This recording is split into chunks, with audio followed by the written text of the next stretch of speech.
আজকে একটা বিয়ে বাড়িতে যাওয়ার পর আমাদেরকে ভাত দিয়া বাদ দিয়ে এখানে উঠিয়ে দিয়েছিল। ওইটাই বলবো চলো। আজকে একটা আমাদের বিয়ে বাড়িতে নিমন্ত্রণ ছিল বলে রাত হতেই আমরা বাইকটা নিয়ে আমি আর আম্মা বেরিয়ে গেছিলাম বিয়ে বাড়ি যাওয়ার জন্য। আর বিয়ে বাড়ির কাছে আসার পর দেখলাম কত বড় গেট করেছে, তোমরা তো দেখতেই পাচ্ছ। আর তারপরে বিয়ে বাড়ির ভেতরে ঢোকার পর দেখলাম সবাই বরের সাথে ছবি তুলছে।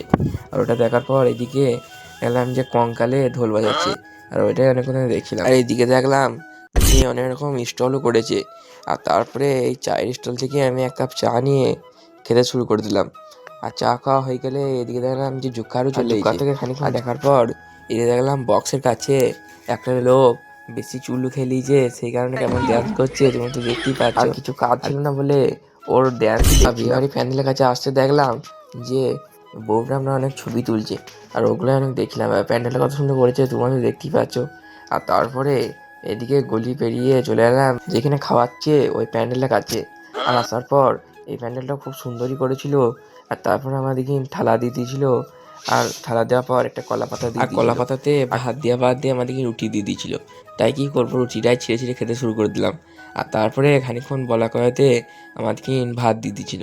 আর তারপরে ভাত খাওয়ার পর আমাদেরকে একটা মিষ্টি দিয়ে দিয়েছিল। আর মিষ্টি দেওয়ার পর বলছে আর খেতে হবে না, এখানে হাত ধুয়ে তোরা বাড়ি যা।